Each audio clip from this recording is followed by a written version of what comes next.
And good afternoon, Summa Scholars. Welcome back. Today, we have a one-sentence page, so I will be done in a second. And then afterwards, I thought I might give you a little tour, a very brief tour of my room, and perhaps tell you something about what this beaver galleon metaphor is. I don't know. We'll see how I feel. But let's just get to it today so you can get out of here if you don't want to sit through all of that. We are at the end of question 27.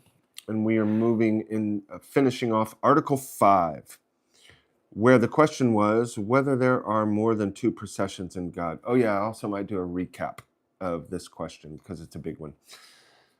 The very end of reply to objection 3, Thomas says, hence there cannot exist in him, capital H, a procession of word from word, nor love from love, for there is in him only one perfect word, and that is the Logos, which being translated into English is word. There's only one perfect word and one perfect love, capital L, which is the Holy Spirit, thereby being manifested his perfect fecundity. End of page. Beautiful, empty page. Fecundity. The Lord is fruitful within himself. Again, the camera didn't fall after banging the table accidentally. Thank you guys for joining me. Now let's do a recap. So we were talking about, well, first I'll do the room tour. Let's see, what can I show you guys? First of all, I'm renting this room month by month. This is not my house. We have over here a very nice paint that looks like a Jasper Johns painting. We have my book learning table. We have my candle that I use in the morning. I do not usually use a light in the morning. I just light the candle and walk downstairs and make coffee and come back here and study. Got my bag. This is what goes in my vehicle when I hit the road, and when I go somewhere and stay for a little while, then I take it out. It's in the back of my Element, and I take it out and lay it on a bed or the floor if there's no bed. Over here we have the microphone that I'm speaking to you from, which is empty because it's on me.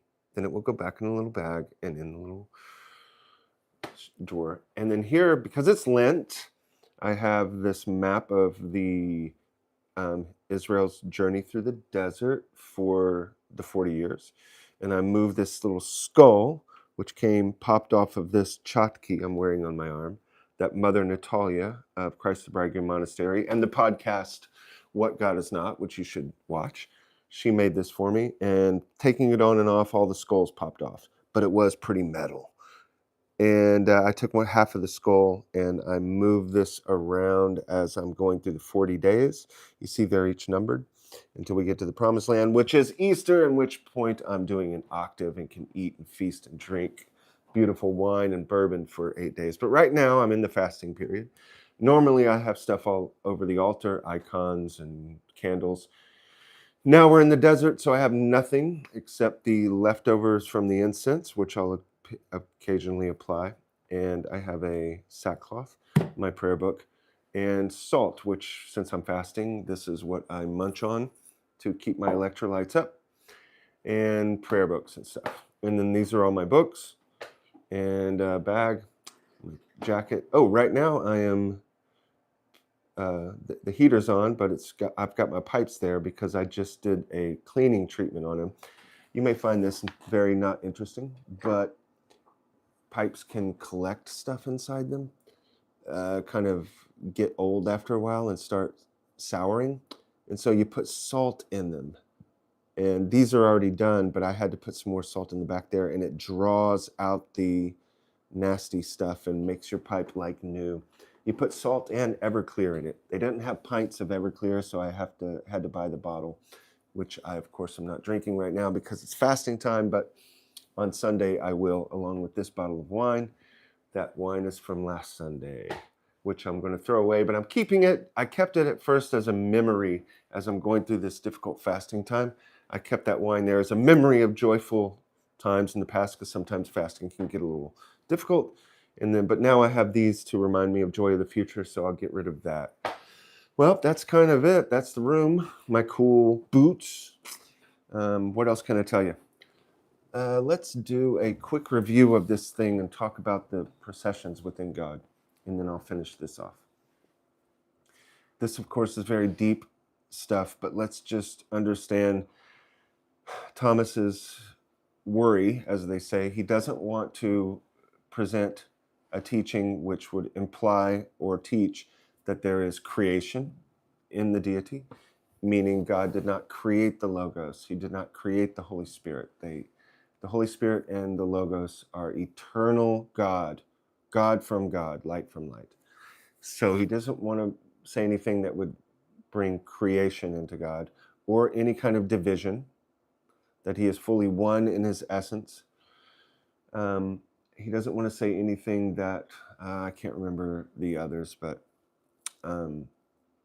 this is sort of where the argument between East and West came.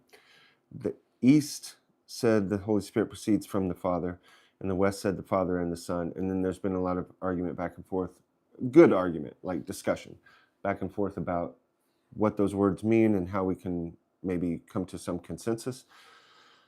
Thomas would say that the Holy Spirit proceeds from the Father and the Son, but with the Father being the principle.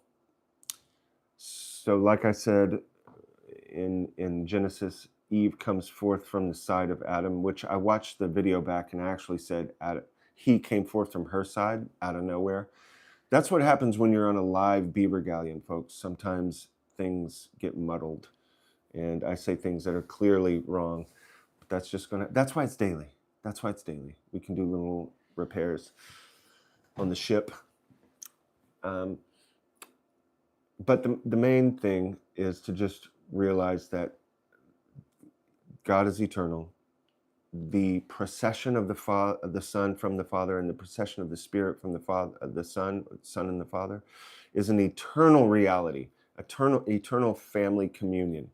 And then he lets us share in that life in our space-time journey as much as our free will allow. If I think of anything else, I'll say it, but the teaching and the meditation on these things is quite beautiful and become quite bogging down of the mind unless you listen to it with a heart of love, which is what I always say here on the Daily Summa. What else can I say? I was going to talk about the beaver galleon thing. If you don't know, the beaver galleon is a metaphor, a joke that came up with Joe, if you remember from earlier, Joe and Mike Elias, who has a store here in Steubenville that I'm blanking on the name. Holy Face store, I think. I'm so bad with names. But we were chatting about my bitterness against God, that this life has so much suffering in it. Why can't you just make us like beavers, where we romp around? I was living in a property where there was a beaver, and I would see him out romping and frolicking every day. I was like, why can't you just make us like beavers, but beavers that can read Shakespeare?